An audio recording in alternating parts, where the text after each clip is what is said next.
minimal 40. Jadi mostly kami akan membuatnya 100 supaya jelas, 100 kali perbesaran, 100 kali 10, 1000 sebenarnya. Jadi begitu ya. Jadi pesan sponsornya nanti kalau masuk lab, hati-hati tangannya jangan sentuh-sentuh makrometer. Kemarin pertemuan pertama bolak-balik kami harus muter-muter mikroskop karena kegeser. Nariknya susah deh, karena ini organisme kecil sekali. Jadi kalau kalian kegeser itu kami semua itu golek mana dari awal. Mungkin ketemu, tapi sebenarnya yang sudah kami sajikan di situ tuh yang terbaik yang bisa kalian lihat semua bagiannya. Kayak siapa? Trichomonas vaginalis tuh penyet-penyet sudah kami carikan yang terbaik, terus kalian geser gitu. Golek mana itu pun mungkin nanti teman kalian yang belakang yang belum lihat sebelum kegeser nemunya yang jelek akhirnya, karena kan cari yang terbaik kan. Ini Pak Susadi nanti hati-hati kalau ujian ya, kasih yang belakang. Oke, baik, kita balik lagi ke sini. Karena kalian sudah mengenal biologi seluler, ya, ini kita belajar Sarcomastikophora, ya, zoologi itu uniseluler. Kita belajar Sarcomastikophora, mostly itu bisa dibedakan berdasarkan alat geraknya, selain yang lain-lain begitu. Alat gerak ada berapa? Kira-kira tiga. Kurang lebih ada 3 yang kita kenal sekarang, ya, yaitu flagellata, ciliata. Nah, itu jenis ininya ya, flagella, cilia, itu pseudopodia ya. Nah, kalau golongannya nanti ciliata, yang golongannya dia alat geraknya cilia, flagellata yang golongannya alat geraknya flagella, ada namanya sarcodina yang alat geraknya pseudopodia. Nanti ketemu. Sudah tahu contohnya? Kalau kita buka, kita buka sendiri. Infonya memang begitu ya. Baik, sudah kenal yang flagellata apa contoh spesiesnya? Trichomonas vaginalis. Ya, Dialandia dan Trichomonas vaginalis. Ya, hari ini ciliata adalah Galantidium coli. Nanti kalian ketemu Sarcodina, contohnya nanti ada Entamoeba coli, Entamoeba histolytica. Nah, itu pseudopodia. Sebenarnya materi penyusun dari alat gerak itu hampir sama, sitoskeleton namanya. Kalau proteinnya namanya sitoskeleton. Nah, itu cara dia bergabung, susunan protein sitoskeletonnya sama cara membentuknya itu bisa membedakan kenapa dia flagellata, ciliata, dan pseudopodia. Salah satu fungsi lain dari sitoskeleton itu menjadi rangka tubuh dari uniseluler. Kalau kita dari multiseluler, ini ya benar. Kalau kita rangka tubuhnya Tulang belakang yang membentuk morfologi kita itu, ya, kan tulang. Kalau ini kalian tahu kepenting itu apa? vertebrata. Jangkarnya. Kalau ini salah satunya adalah sitoskeleton yang juga sebenarnya materi dari alat gerak, gitu ya. Jadi bukan hanya morfologi, kalau secara biologi seluler bisa dilihat sebenarnya dia berbeda. Baik, Galantidium coli adalah ciliata. Dia kosmopolit. Tahu apa yang dinamakan kosmopolit? Ditemukan di seluruh dunia. Makanya ada ilmu yang namanya adalah tropical infectious disease. Karena mikroorganisme patogennya cuma ditemukan di negara-negara tropis. Tapi kalau si Galantidium coli itu kosmopolit, di mana-mana ada, bisa ketemu, gitu ya. Kemudian parasit opportunistic patogen ya, dia parasit. Jadi masuk menghijack hostnya gitu ya. Hostes reservoirnya babi. Jadi kalau reservoir itu dia bisa hidup di situ, tapi mostly asimptomatik ya, nggak ada gejala mostly biasanya. Tapi mungkin ada beberapa kasus sepertinya diare. Gitu. Kemudian, oh iya, si Entamoeba coli yang saya cari itu tadi itu menyebabkan diare pada babi, penyakit. Jadi kalau peternakan babi itu ya terganggu karena adanya parasit namanya saudaranya Entamoeba itu yang di manusia, yaitu Entamoeba coli. Kemudian manusia terinfeksi ya, bisa langsung tidak langsung dari babi. Kalau langsung mungkin kalian mungkin para peternak anak bayi begitu ya, higiennya masih tidak bagus, ya langsung masuk. Kayak kalau oral tidak langsung, contohnya kayak apa sih? Makanan, ya. Mungkin masak daging babinya mentah gitu, masih ada sih Balantidium coli, atau ada air yang tercemar, atau sayur-sayuran yang tercemar gitu, masih ada kistanya Balantidium coli. Kemudian habitatnya pada manusia adalah sekung dan kolon. Infeksinya biasanya bersifat subklinik ya. Kalian sudah belajar tuh. Koneksi lagi nih, pada Bu Roto sudah jelaskan di virologi apa maksudnya subklinis. Perhatian. Kalau di virologi Bu Roto sudah jelaskan bahwa ada infeksi laten, ada infeksi subklinis, ada infeksi apa lagi? Tidak ada gejala, tapi dia ada di situ gitu ya. Kemudian infeksi berat, kalau sudah berat, nah jadi semua mata kalian berhubungan deh sebenarnya ya. Kalau kalian benar-benar mau memahami di setiap personal. Kalau berat itu diare mengandung darah dan mukus dan dapat menyebabkan perforasi dinding kolon. Jadi si Balantidium ini nempel kemudian huruf-huruf gitu ya. Nah, mau makan atau mau ngapain lah di situ ya, ada beberapa mikroorganisme patogen itu bisa nempel, ada yang nggak nempel tapi dia mengeluarkan protein untuk menghancurkan dinding-dinding epitel. Nah itu kalau di saluran pencernaan usus, sehingga terjadilah kerusakan dinding atau epitel usus. Nah kalau ceritanya begitu, ya dia perforasi kan, kalau namanya mati hidup. Dia perforasi, maka diarenya bisa mengandung darah dan mukus. Kenapa? Karena dinding epitel saluran pencernaan rusak gitu ya. Nah ini ciri khasnya, gampang deh Balantidium coli. Cuman karena kecil kalian harus perhatikan pakai mikrometer. Gampangnya apa? Ciri utamanya kalau dindingnya bentuknya bulat, lonjong. Ya, ada lagi ya bulat lonjong bentuknya. Protozoa. Hah? Nanti ada ya, nanti di situ dilihat. Diselimuti bulu-bulu getah, alat geraknya dari silia. Kalau ini kan gambar sistematisnya, gambar apa karikaturnya ya, Dek. Kalau yang di kenyataannya seperti ini, kelihatan nggak silianya? Enggak. Kelihatan sebenarnya. Jadi nanti pesan sponsornya Jumat ini ketemu Balantidium coli, mainkan apanya? Mikrometernya ada. Kelihatan jelas, ya kecil-kecil begitu ya. Ini loh Dek, sebenarnya itu ditunjuk sama dia. Ya, jadi nanti mikrometernya mainkan, ketemu enggak ya? Nanti menentukan kalau kalian mainkan ketemu silia, mikrometernya digerakkan. Terus kalian lihat, oh kok enggak ada ya? Terus kalian mikrometer digerakkan, ketemu silia, perhatikan silianya di dalam dinding atau enggak. Kalau di dalam dinding, artinya sudah terbentuk dinding, berarti dia kistanya Balantidium coli ya.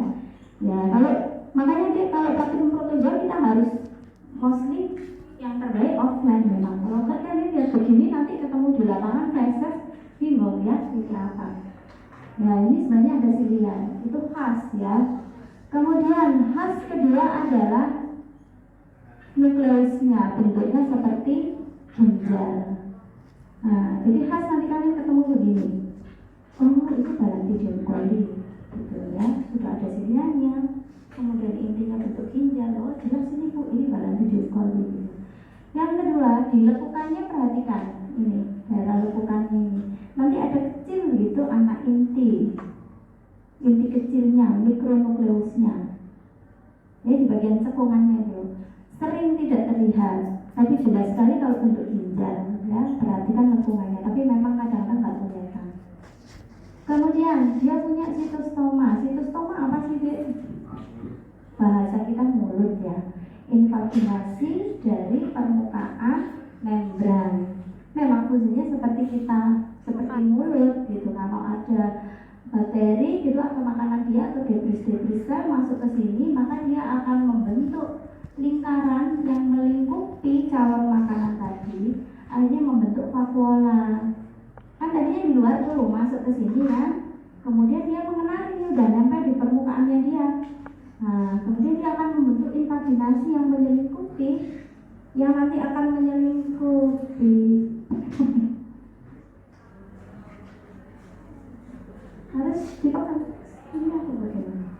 Ya nanti dia akan menyelingkupi calon makanan tadi, jadi membentuk gitu ya, terus dimasukkan ke sitoplasmanya, maka jadilah vakuola.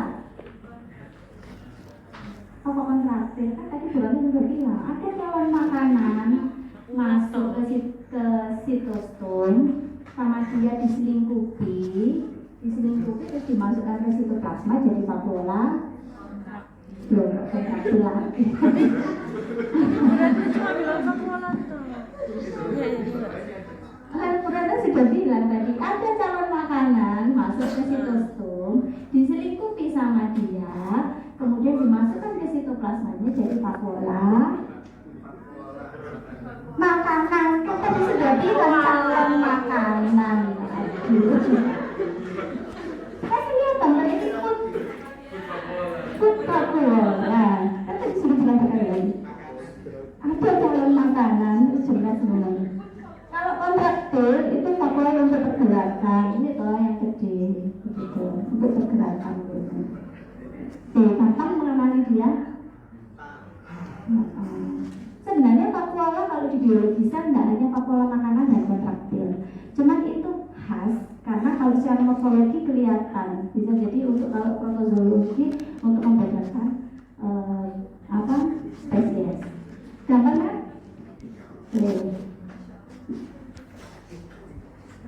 Kistanya ukurannya sedikit lebih kecil daripada tropozoidnya ya. Ciri khasnya bentuknya bulat. Ada kista lain yang bentuknya bulat? Banyak. Tapi ciri khasnya dia, coba perhatikan di sini. Ini kalau secara karikaturnya kan koyoknya jelas gitu ya. Yang pasti kista dindingnya lebih tebal. Kalau tropozoid nggak punya dinding. Perhatikan besok karena kita masih belajar balantidium coli saja. Jadi kistanya perhatikan, mainkan mikrometer, temukan ada silia di dalam dinding kista. Ini. Kalau begini nggak kelihatan ya. Nah, makanya nanti harus secara langsung kita melihat. Ini dindingnya lebih tebal daripada yang tropozoidnya, dan jelas bentuknya tidak bulat tonjong tapi langsung membulat. Kemudian nanti main mikrometer, temukan silianya itu berada di dalam dinding ya. Kalau tidak ada dinding, ada silia, dia tropozoidnya. Kalau kelihatan silianya ini khas ada di dalam dinding, maka dia kistanya. Oke, gampang. Dan yang jelas lagi masih ada makronukleus yang bentuknya seperti ginjal. Kalau kalian beruntung ketemu mikronukleusnya yang ada di lekukannya, begitu. Bedanya begitu. Nanti temukan silianya ya. Gampang?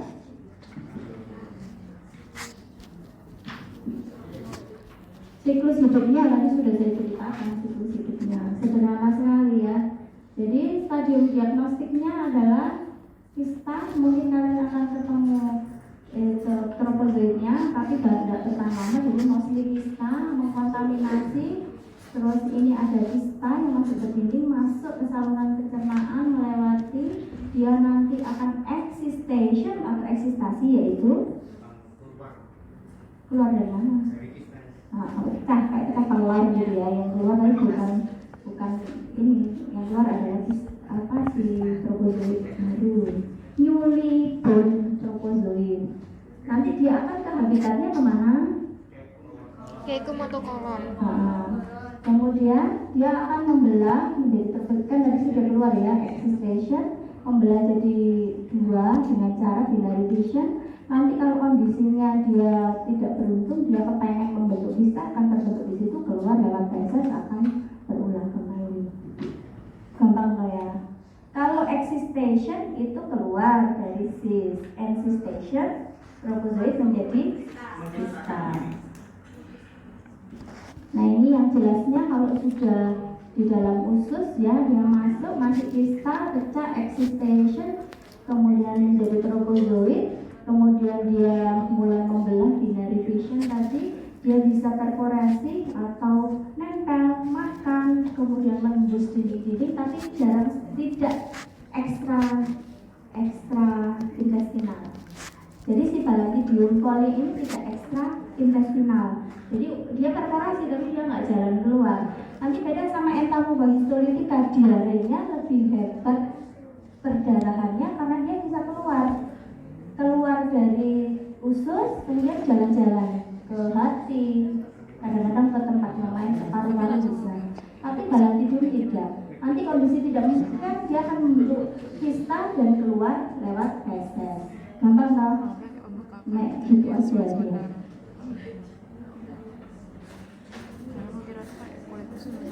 Nah, jadi kalau sudah banyak cerita begitu ya, tadi di kelas yang dekat Burana cerita, Burana dulu waktu masih kecil rumahnya itu di depannya sawah. Kalau main ke sawah, nah, ke sawah itu main tuh tanah-tanah sawah, apalagi kalau panas seneng saya nyari yuyu itu loh, bahasa saya yuyu ya, gitu.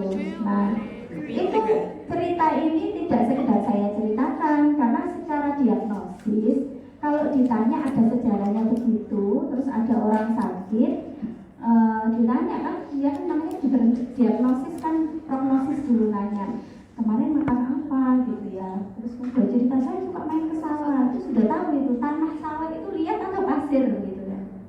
Nah, aku tahu maksudnya ada beberapa hermit protozoa yang memang ada di tanah liat, ada yang di tanah berpasir gitu kan, betul? Masih ingat? Hermit di tanah berpasir ingat? Apa? Menguap gitu ya. Nah, jadi nggak ada, nggak sia-sia dokternya nanya nanti terus anaknya cerita suka main di sawah bu, udah tanah liat gitu. Terus terus bentuk fesesnya sudah bisa itu didiagnosa sebelum ketemu mikroorganismenya. Kalau fesesnya berdarah kira-kira apa ya? Banyak kalau tersangkanya, tapi bisa tersangka lain, mainannya di tanah liat itu bisa tersangka juga gitu. Trichomonas itu Trichomonas vaginalis bukan ya? Trichomonas di mana habitatnya? Ya gitu. Kalau fesesnya pucat gitu kira-kira apa? Iya. Kalau berdarah, maybe kalau dia protozoa bisa Entamoeba-histolytica, bisa si ini Balantidium coli. Tetapi ciri khasnya lagi,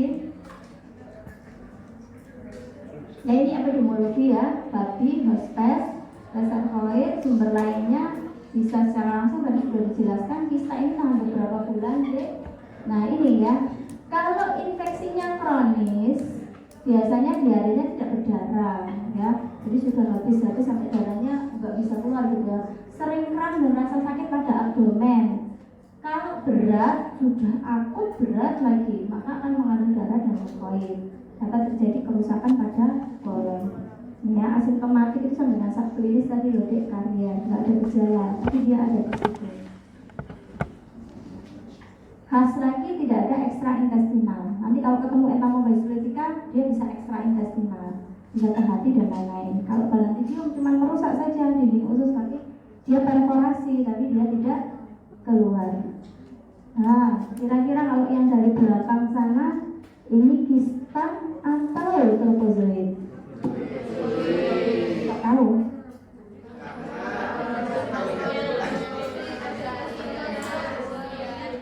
Ini jelas sekali ada sitostoma gitu. Kalau bentuknya bulat, itu bulat atau bulat lonjong?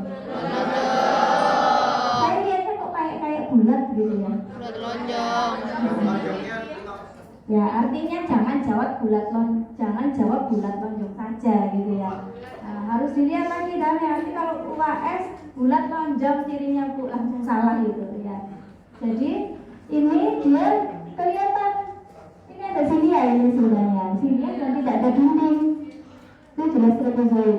Ini ada silia juga sebenarnya, tapi ada dinding di luarnya. Kemudian kalau ini jelas, jadi kalau lihat itu kan ini kan inti.